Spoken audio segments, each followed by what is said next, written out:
It's been what, like 6 months at this point? And I have done this intro, like this exact same thing that I'm about to do, probably like 5 times. Because we recorded them. Yeah. We recorded episodes. I want to make that clear. I just never got around to editing them because I was busy. We were both busy. We were both very busy. It was a very hectic last semester. But these are our faces. We're not just voices. We are people with shirts, jerseys in this case, and shorts. And pants. And chairs. And among other things. That's what we got. And hair. Some of us more than others. Well, you got facial hair. I got, the flowing locks. Yeah. So it works. It does. Anyway, we're back. Hopefully we're going to try and make this more consistent. I'm getting this out of the way now so that we don't clog it up at the end of the episode. We're going to try, and I know we say it a lot, we're going to try and make it more consistent. We are definitely, I like this setup that we got going on. Zach worked very hard on it, so I can't take any credit for this.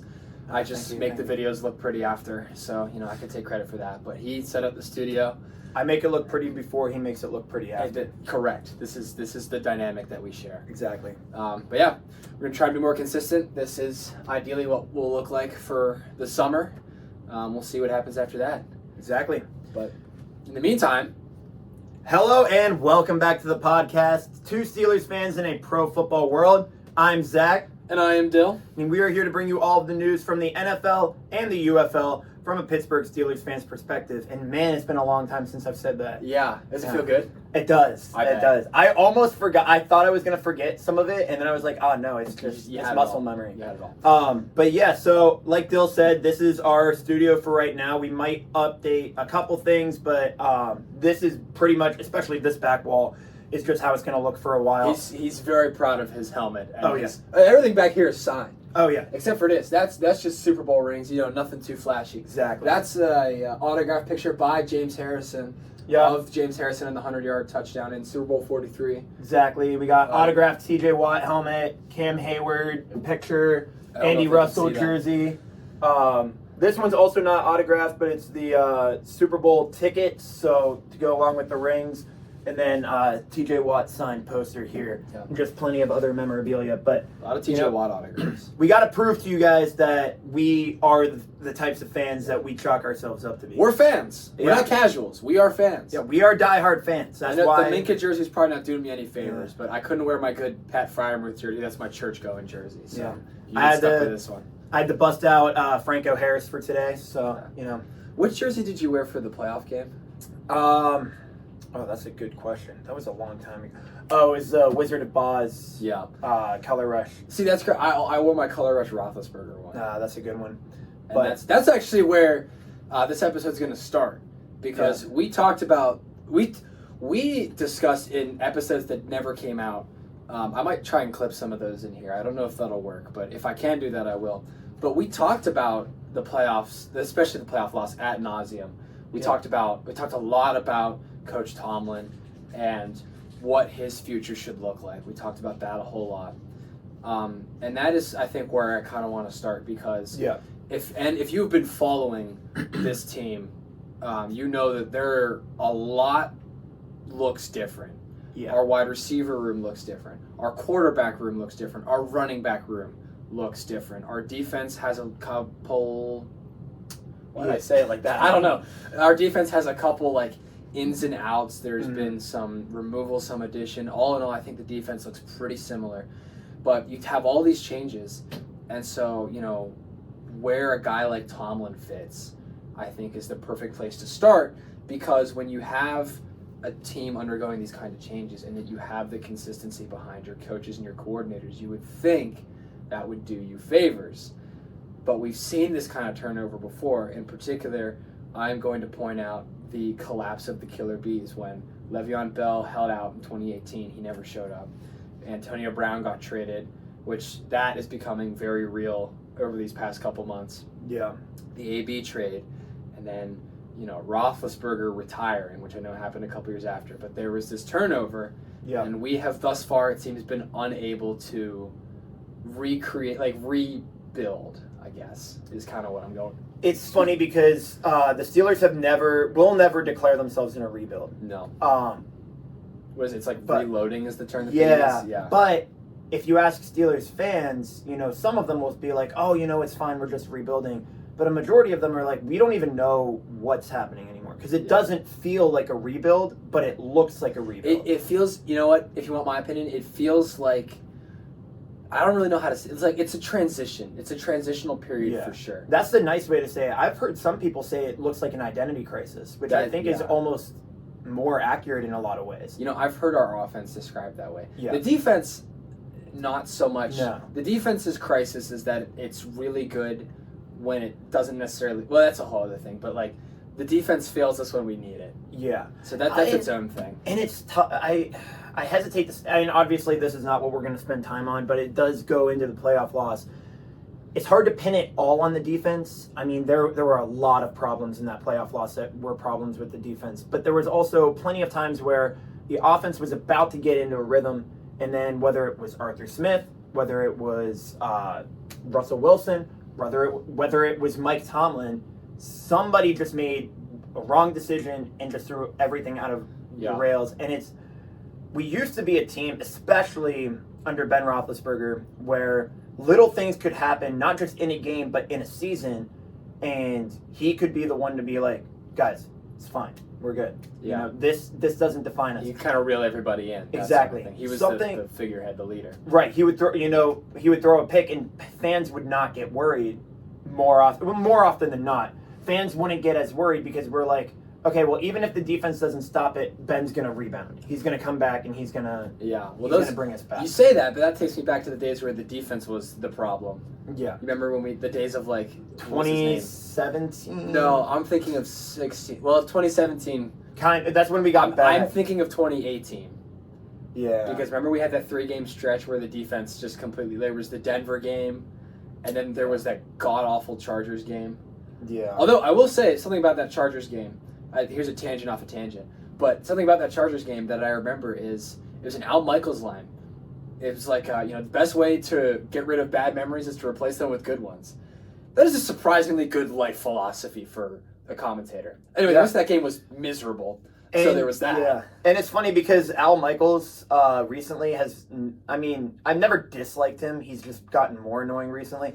Back in his prime, absolute top tier announcer in all sports. But again, we get sidetracked. Like we got to kind of bring it back here. But yeah, I mean that was the era of Artie Burns, Artie Burnt. As we said. What the heck was it? Sean Davis. I don't know why that's a name that I know so well. I don't know why we still remember Artie Burns. Well, we remember him because he was terrible. Yeah, but I thought we were supposed to replace that with good memories. Well, I suppose that just goes to show how good of a job we've been doing. Yeah. Anyway, no. So we've tried to talk about this in episodes that didn't get released. We've mentioned it casually in episodes that were released. So some of the last episodes, if you want to go back and check those out, you can. There's still a lot of controversy with the Mike Tomlin thing, and I know you are definitely stronger minded on it than I, or have a more emotion behind it than I do right now. I have a what's the word I'm looking for?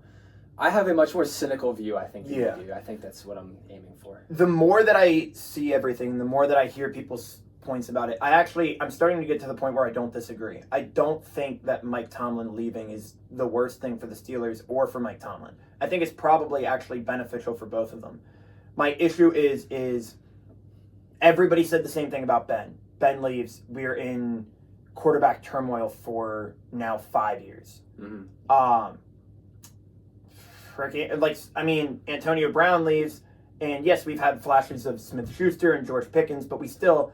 Deontay was good. Deontay was good, and we had serviceable wide receiver rooms, but we haven't had a star since AB. Yeah. Again, same with Le'Veon Bell. He leaves, and Najee Harris was good, and I've advocated for Najee Harris so much, but... Find somebody that supports you the way he supports Najee Harris. I adore him, and I think we should have kept him. That's for later in the episode, though. But he wasn't a generational talent yet. I still think he can get there. But he his first 4 years, he wasn't what we had with Le'Veon Bell. We let all of these people go, and then have had either carousels or just not the same level. And of course, those three are, at least two of the three of them are Hall of Famers, and all three of them could have been if they finished out their careers the way they should have. So it's hard to replace them. But do we want to do the same thing with our Hall of Fame coach right now when we're already in turmoil with everything else? Is he perfect? No, far from it. But is he better than the carousel that we've seen with Carolina, Jets, the Titans, like things like that? I don't think it's worth it right now when we have a promising draft we had a promising draft this past year, which again we'll get into, and we have a very promising draft class, especially when it comes to quarterbacks next year. That's like you said, we'll touch on the draft. I don't know. The problem with Tomlin is just, if you're going to commit to the rebuild, you got to commit to it. You can't keep relics of a bygone era if your plan is to move into a new one. And Tomlin is a relic of a bygone era. The number one argument that I hear for keeping him is just, if you got rid of him, somebody else would, swipe him up immediately. Probably. Yeah. I don't disagree with that at all. But I know, as much as I really can't stand him sometimes, the one thing that Colin Cowherd, you know how I feel about Colin Cowherd. Oh, I know how both of us feel about Colin his Cowherd. Horrific takes. But one thing that he does kind of hit on the head is that when Andy Reid was in Philly, he was good.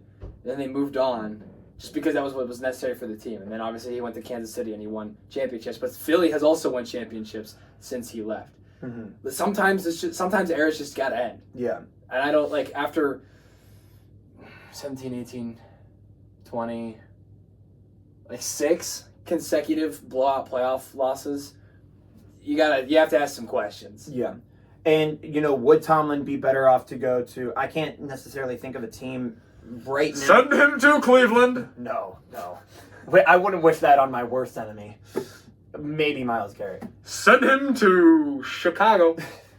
But would he be better off in a place, maybe like Chicago, that has because they really rebuilt their O-line, and they have a half-decent running game, somewhere that has a really good running game and an up-and-coming defense like he's been used to, but can actually put it together. We have not been that kind of team recently. On the defense, yes, but we need we need Terrell Austin gone. We need different minds at defense, and that, in a way, includes Tomlin. Now, I disagree with a lot of people that have come out and said I want Terrell Austin gone. They're like, well, he's just the front man, he's not the real defensive coordinator. That's all Tomlin. I'm like, no. When Terrell Austin calls a bad play, or when there's a bad play called on the defense, and Minka comes out screaming to get it changed, he doesn't yell at Tomlin. He yells at Austin. So if he yelled at somebody to get the play changed, you're not going to yell at your head coach, I guess, but you're going to yell at the person who's calling the plays. It's just like how Ben Roethlisberger has yelled at Matt Canada back in the day and changed the play. Yeah. So I think Tomlin is probably the mastermind behind the schemes. I think Austin's still the one calling the defensive plays. I agree. I think it's a two-headed monster type thing. Recently, Tomlin has not, at least from everything we can see in games, Tomlin has never been the play caller. He's been the analyst and the final decision maker, which again doesn't always bode well for us, but that's more the role that he's been. I don't know enough about what he does. I was reading last year that he was calling a lot of defensive plays, but I don't know how accurate that is. Yeah. And a lot isn't all of them. So it depends on what parts of the game. You don't know who's calling what when. It gets a whole... Yeah. In any case, I've been advocating it since the playoff loss. I've advocated for it in 3 separate episodes that, again, didn't get published. But I've advocated for it a lot. You coaches, just get rid of all of them. Fire every staff member in the Steelers organization should be packing their bags and moving across the Mississippi. That's what should be happening. Mm-hmm. They don't need none of this in the next season. But it's not going to happen. It's not. No, not even close. Actually, probably the opposite. Yeah, if anything. I'm shocked that whatever. Yeah. Stupid Tomlin extension. Which gets me into what the biggest problem of the Steelers organization is, top to bottom. It's not Tomlin. It's not our quarterback room. It's not our coordinators. It is Art Rooney III. That's a spicy take. It's not. If you look at so many people talking about it more recently, the issue has not been any of them. I mean, yes, Tomlin in different ways, coordinators in different ways. It's Rooney for not getting rid of Tomlin when we should have. It's Rooney's going. He's been the one pushing so hard for Aaron Rodgers. It's not Tomlin. It's been Art Rooney. So he's the one. Why would he want Aaron Rodgers? I don't know, because he's weird. that should not be the best answer we have. A direct quote from him is he said, "I believe Rodgers can take us to a Super Bowl." That's a direct quote. He's a fool. He is. Which is why he's our issue. He's the one keeping players and coaches around way too You also long. don't know if he's just saying that, though. Like, if you're trying to get somebody to come, like, regardless of what the reasoning is, you kind of have to glaze them a little bit, especially if it's Aaron Rodgers. I mean, that's true. But again, but the fact that he's still saying that to try and glaze him to get him here. It's things like that this guy has strung us along the entire offseason, and we're still chasing him like a dog chasing their tail. I actually haven't heard anything about it in, like, a hot minute. I do have some news about it. That is a part of a segment that we'll get to a little bit later. We're already on it. Yeah, we're already on it. Yeah. So we've moved into the Aaron Rodgers part.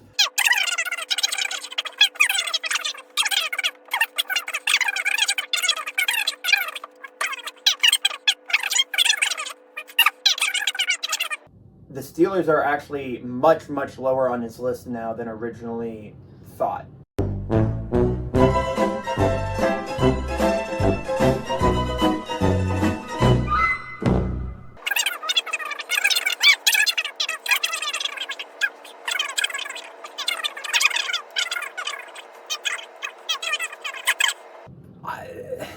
You're talking about, like, analysts going crazy because Rodgers doesn't want to come. Analysts don't understand the concept of a rebuild at all. Mm-mm. Like, no. They think that everybody is always 100% gunning for a Super Bowl. Yeah, and you just can't. Like, we are not. Our offense is not. Our number one guy right now is probably Will Howard, who we drafted. Yeah. In the 6th round. Yeah. Out of Ohio State. Now, to be fair, he looks really good. But again, we'll get into that with all of our drafts. He's in training camp. I know. And I'm not talking about training camp. I'm talking about, like, everything else. But again, From college? I have a lot of thoughts on this, so I don't want to get into it right now. Yeah. But anyway, so that's our number one guy right now, is Will Howard. We have Mason Rudolph. He'll probably start knowing He us. will. They already said if Rodgers doesn't come in, Mason, like, Tomlin is comfortable with Mason starting. I don't know if we are. He'll start. Well, but he is. Well, I mean, this kind of mixes in a couple different topics, like going into, like, the draft and the next season and what's like just sort of the state of the Steelers. If you haven't noticed, we've basically completely abolished just, like, going into topics, and we're just going to talk. Yeah, so. No, I mean, that's what happens when you're gone for 6 months. Yeah. You have a lot to talk about, and no one wants to sit here for 2 hours and listen to us yap. Yeah. So I'm meshing things. But you sort of look at, like, where we're going to go this season. And you have a lot of questions. Mm-hmm. So, and I'm gonna bring a couple different points in here. I'll tell you why we're not competing for a Super Bowl beyond the fact that just, our number one guy is Mason Rudolph. Yeah. You have this draft that we had this past spring, like a month ago, month and a half ago, whatever it was. A month and a half ago. Something like that. You draft a D tackle first round, didn't have a second round because you traded that for DK Metcalf. Third round, running back, I think. Third round. Caleb Johnson. So anyway, so you bolster these positions that were deep in the draft this year. You pass on Shedeur Sanders, who a lot of people thought we were going to take if he was there. I thought we were going to take if he was there. There's a video of me somewhere falling to my knees when we didn't take him when he was there. Especially the 4th round. Yeah. Questionable, I thought. However, in any case, you didn't draft Shedeur. You drafted a guy in the 6th round. If you draft somebody that late, typically speaking, you're expecting them to be a career backup and not anything more. So you're basically going into this season admitting that, hey, our quarterback is not going to be good, our offense is not going to be good, which means our team, therefore, is going to be that much worse. Mm-hmm. So you go in with that plan. You drafted around the team that you theoretically want to have. And that doesn't really make a whole lot of sense, but I'm going to get into it a little bit. There is clearly a new vision for the team. Mm-hmm. I mean, again, you got to think of it. Najee Harris is gone. Signed off to the LA Chargers in free agency. George Pickens got traded for, a pack of M&Ms and a Wendy's Frosty card. So he's in Dallas now. That was third and a fifth. Or third and a sixth. Yeah. Again, remember earlier I mentioned about the AB, how that was becoming very real? That's kind of what that reminds me of. Yeah. Almost exactly the same trade, actually. Yeah. And to be fair, to the credit of Omar Khan, when we have traded receivers that have been good on our team, they have been questionable on others. They normally crash out. Chase Claypool is currently in the CFL if he's not working at a McDonald's somewhere. Yeah. Deontay Johnson after being on the practice squad for 3 teams. Yeah. Deontay Johnson is he is on the Browns practice squad. He's on, all right, so there you go. Yeah. After going to the Ravens, getting suspended there, getting suspended again from the Texans, signing on for the Ravens for a day, and then going back to the Browns. Yeah. So that's great. AB, Raiders crash out. We all know that story. Now you have George Pickens sort of following in that same. Martavis Bryant was also up there. It's a good one too. Yeah, because he went for another season, had maybe 100 yards, and then just is out of the NFL. So I think what we ought to do is stop drafting receivers with behavior issues. But in any case, that's why I have faith in the George Pickens trade at least a little bit, because every other time we've done that, the guys have crashed out and they've been terrible. So I'm not worried about that. And normally we've questioned them every time. Yeah. And we normally come out on the right side of it. Yeah. You take your offense is completely reset, right? You bring in DK Metcalf, who you sign him on for 5 years.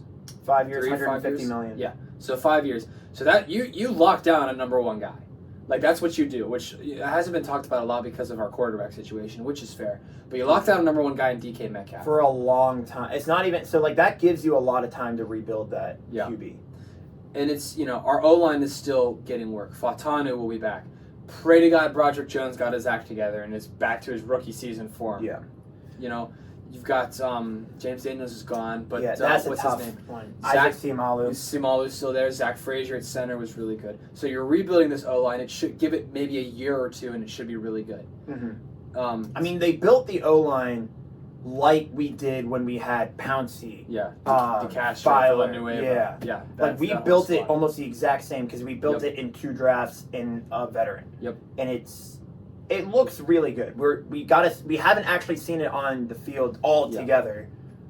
And I have to bring this up because we're talking about the offensive line. We lost Dan Moore, which is a great thing. I forgot all about that, actually. I forgot we lost Dan Moore. There was somebody put, I think it was like PFF or something. Obviously, it was probably PFF because it's a bad take. Put us at 31st ranked team going into the upcoming season.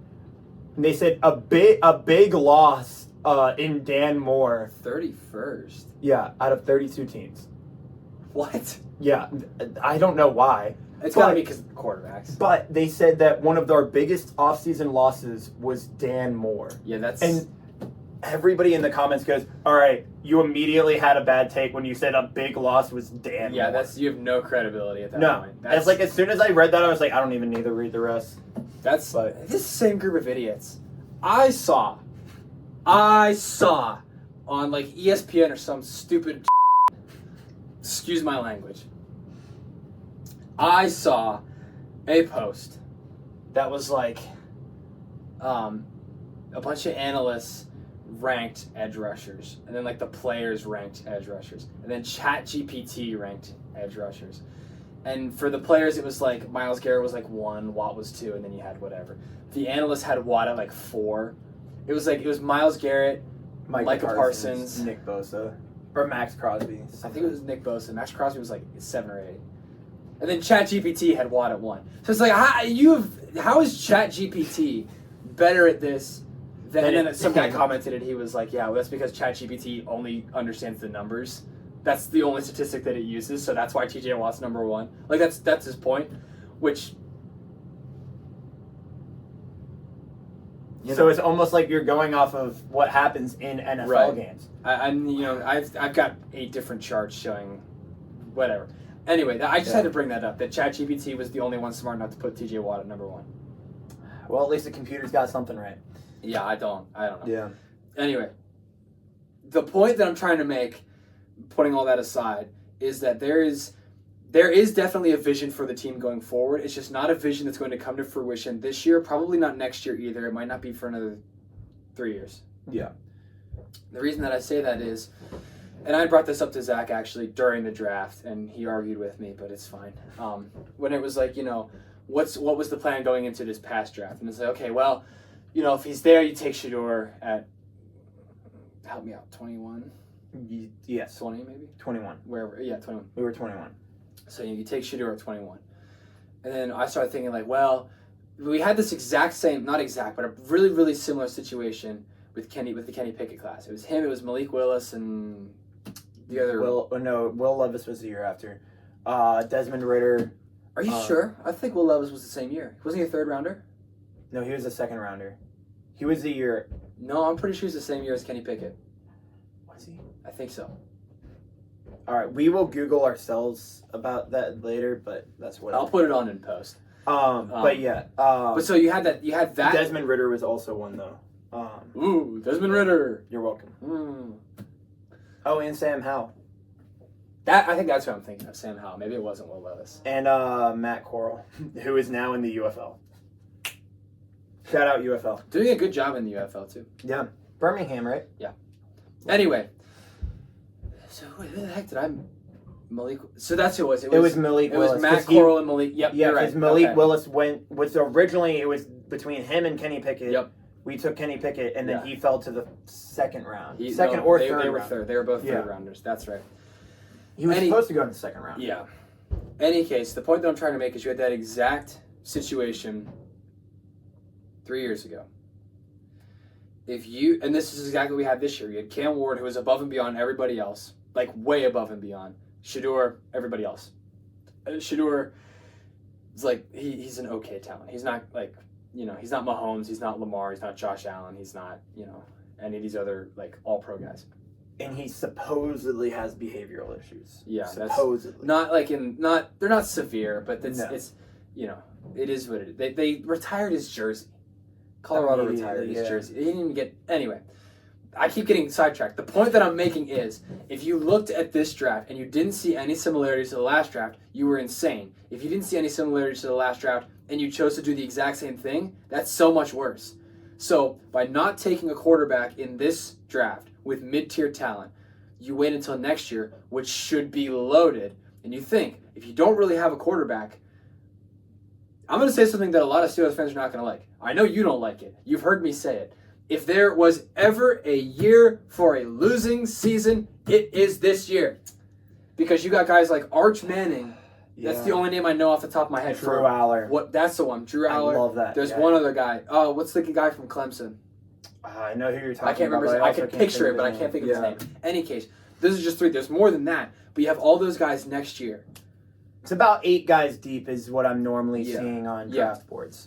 8 guys could reasonably go in the first round. 8 starting caliber guys. You're looking at the same, like, similar thing to what happened with, I don't know why he's the first name I'm thinking of, but Bo Nix. Yeah. Who else was in that class? Why am I losing my mind? Bo Nix, Jaden Daniels, Caleb Williams.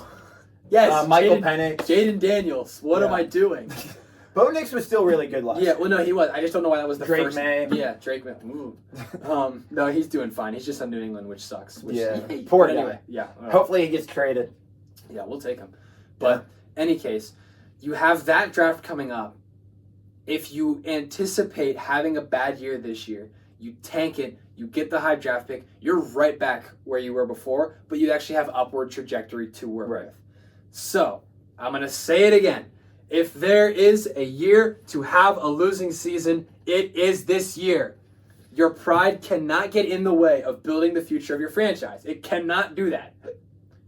I'm starting to agree more. I'm not going to say that I fully agree yet, and I'm going to give my reasoning. I'm going to throw this chair against the wall. And it with me in it. No, it is kind of what you said. I think part of it is just, I don't want to necessarily say it's all pride, but it's just more of my life so far. I mean, neither of us have ever witnessed a losing season by the Steelers. Correct. And it's not that's like, us having a losing season doesn't mean that we're going to then be, freaking Carolina. Yeah. Everybody says that, by the way. If you say that, shut up. Yeah. But I also, I want to throw a jab at some of the Steelers fans that are like, Or it's like, well, I don't want to lose Tomlin right now because I don't want to end up being the Browns. And they're like, well, we are the Browns. I'm like, no. Okay, yes, we've been mediocre and we, use the excuse of not having a losing season. But we have made the playoffs way more often than not. Back in the 20 teens and a little bit before, we were making AFC championship games on the regular. And that's really not that long ago. And yes, we are a vastly different almost team. 10 years, dude. Yes. Our last our last playoff win was almost 10 years ago. Yeah. And yes, that's what I was going to say is, yes, that's a vastly different era. And that's why I am supporting a rebuild a lot. And again, I do believe that what I'm going to say is I 100% understand how having a losing season now pretty much secures that we might not have a losing season for a very long time after.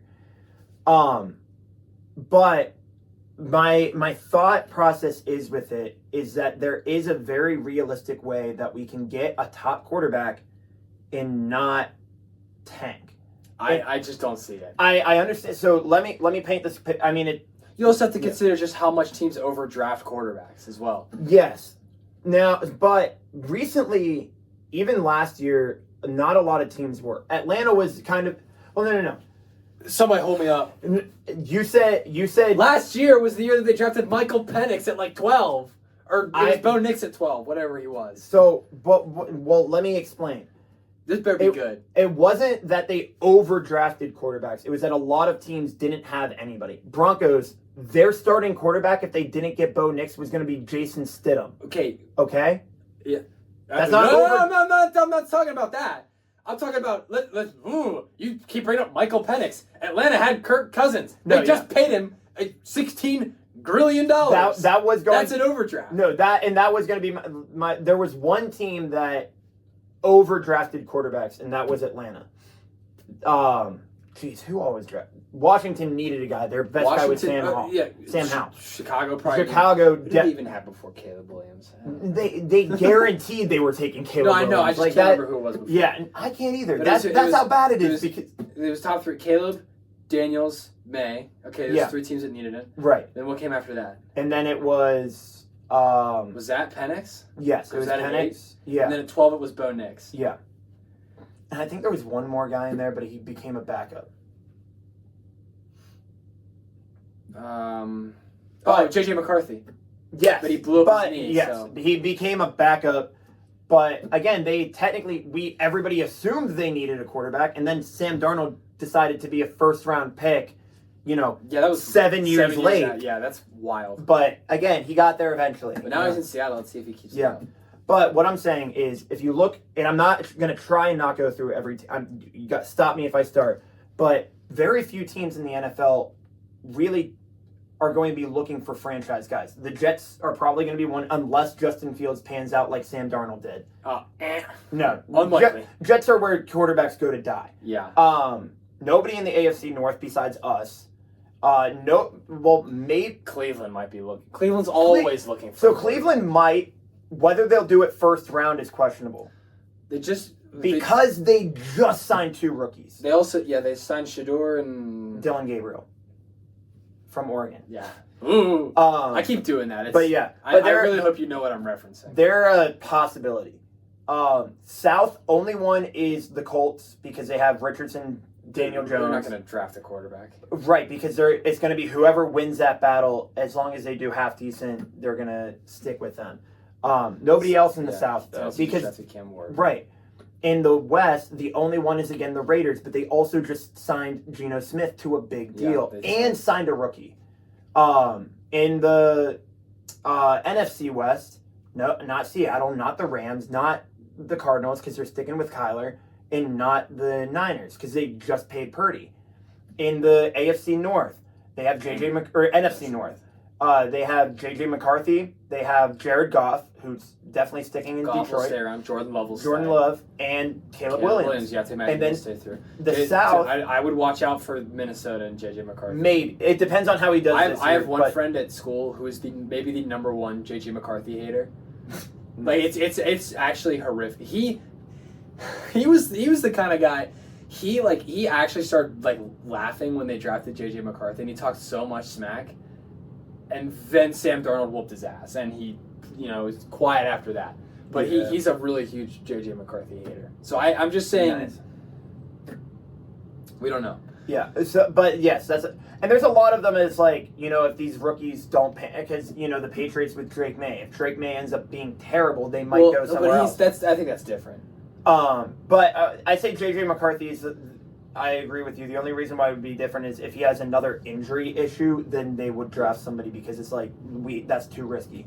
Panthers are definitely going all in on Bryce Young, at least from what they. I don't know if that's a good idea, but that's what they've shown. I wouldn't call it definite.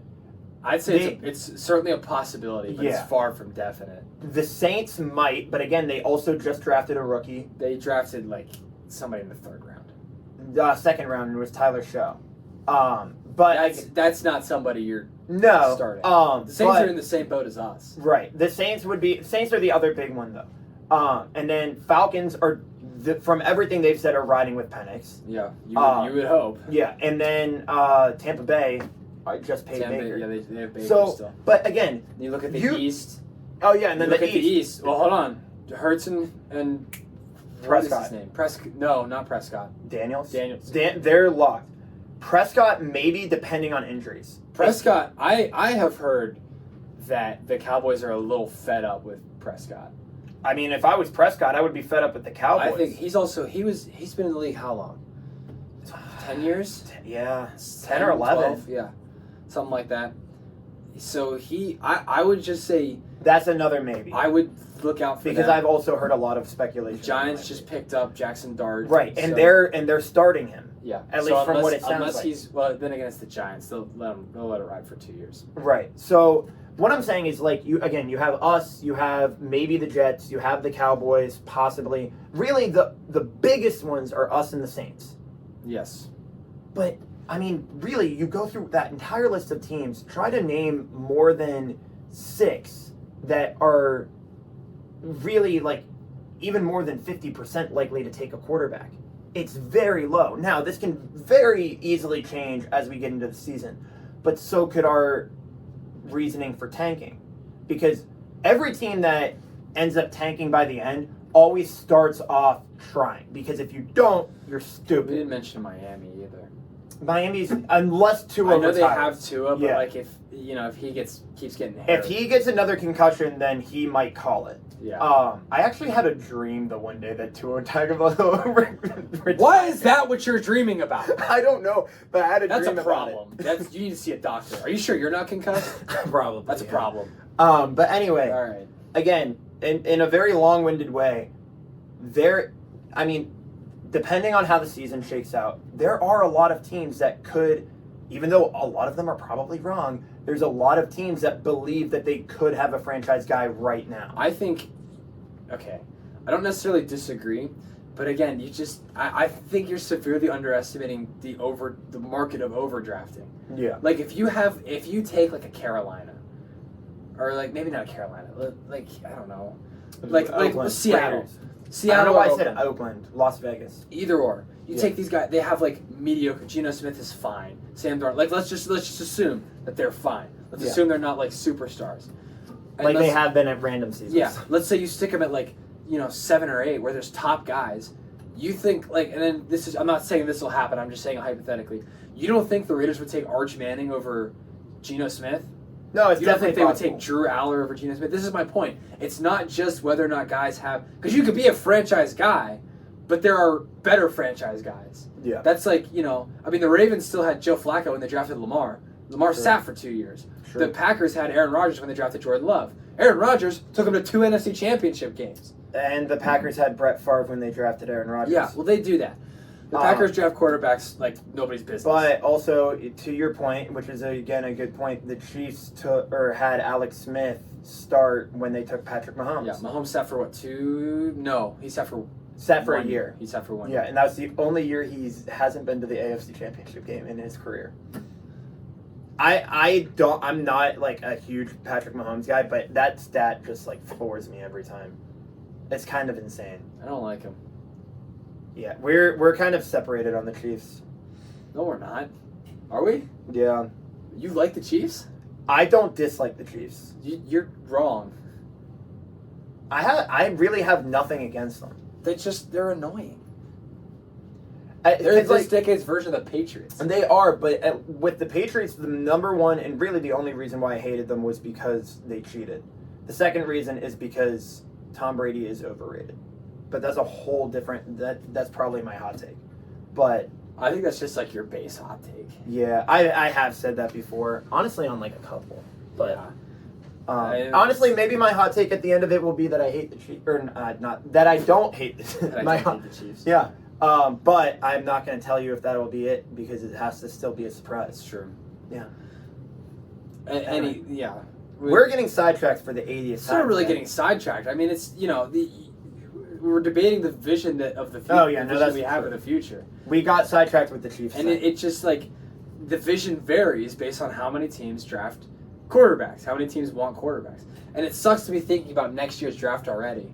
But unless Will Howard is the second coming of Terry Bradshaw, we're not winning anything. Or Ben Roethlisberger. Which actually sends me into my big talking point on Will Howard. Okay. That actually segued really. All right. Well, then let's segue. Because are you going to tell me he's like Ben Roethlisberger mechanically? Not necessarily. Because I'll get up and I'll walk out. Well, no. That's not. That was like a very small piece of what I was going to say, but that's not really what I was going to say.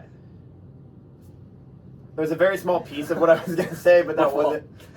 You're good. There's a very small piece of what I was going to say, but not really all of what I was going to say. Will Howard is somebody that I think can come in and not be a day one starter, not be a day two starter, not even be a season one starter.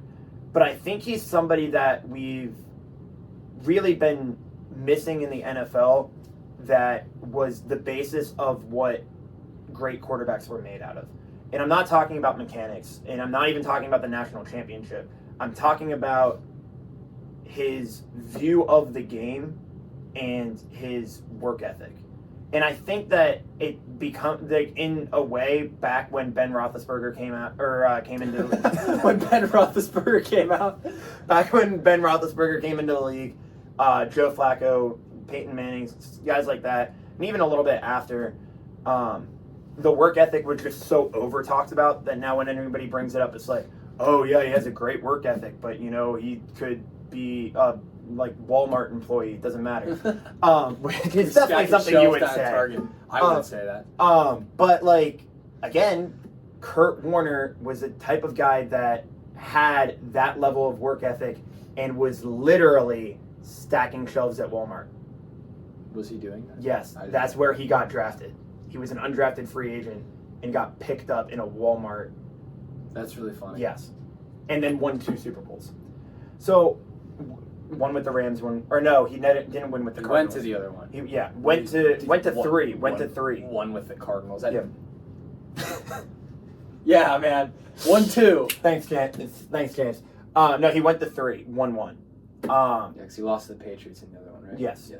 But anyway, so what I'm saying is that Will Howard is proved that he is his work ethic is insane. He came in the first interview that he had, commented on all of these things about not how Ben Roethlisberger played, but what he meant to the city. How he encompassed the blue-collar workers of Pittsburgh, how he toughed it out through thick and thin and represented the team and the city, and he said, that's what I want to be as a quarterback. And he's coming in and has been picking Mason's brain as, trying to learn from him, which is his best option. But again, Mason knows a thing or two. Yeah, and Mason's been in the league for a long time in different schemes. He might not be able to always put it together, but he knows his stuff. Hey, we'll never forget when Rudolph saved Christmas. Yes, he did save Christmas. Yeah, but again, he's the type of guy that's coming in.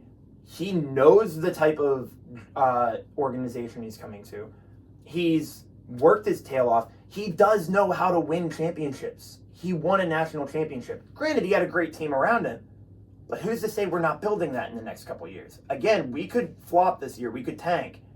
Who's to say that we couldn't eventually build around a guy like that?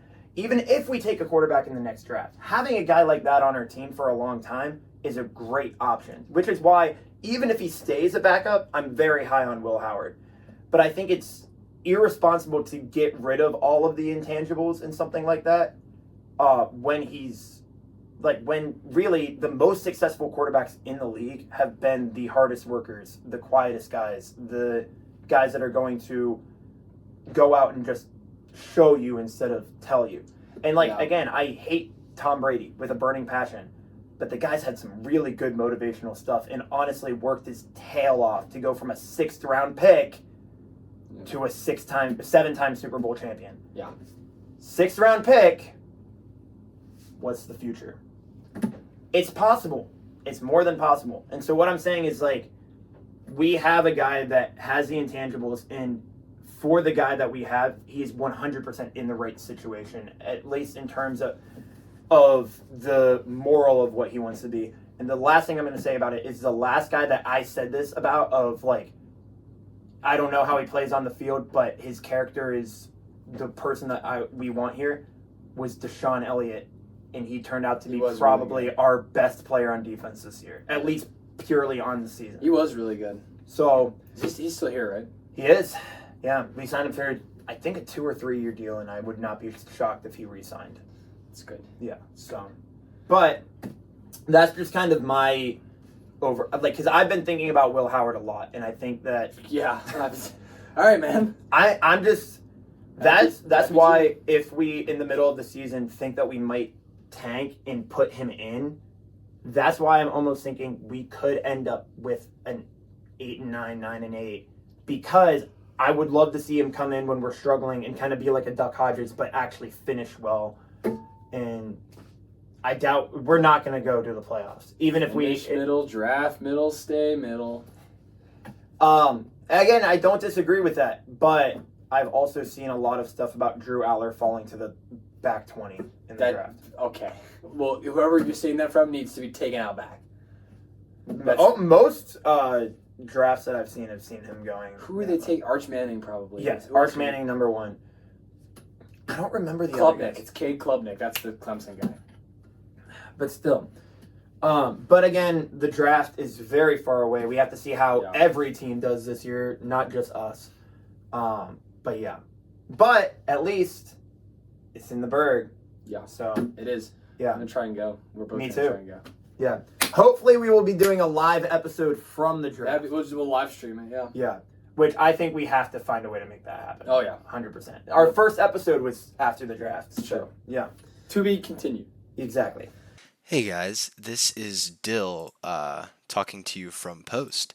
Sorry for the abrupt ending there, but Zach and I had a lot to talk about, and we figured that it would be best if the episode was split into 2 parts instead of just one really, really long episode. So I figured I would just pop on here and tell you that this is the break in the episodes. If you like this, make sure to leave a like, subscribe, do all those fun things, leave a comment, preferably something nice. Our egos are very fragile. And if you want to check out part 2, it's definitely on our channel. I will try and link it down here as well. So thank you guys for watching. And as always, here we go Steelers. Here we go.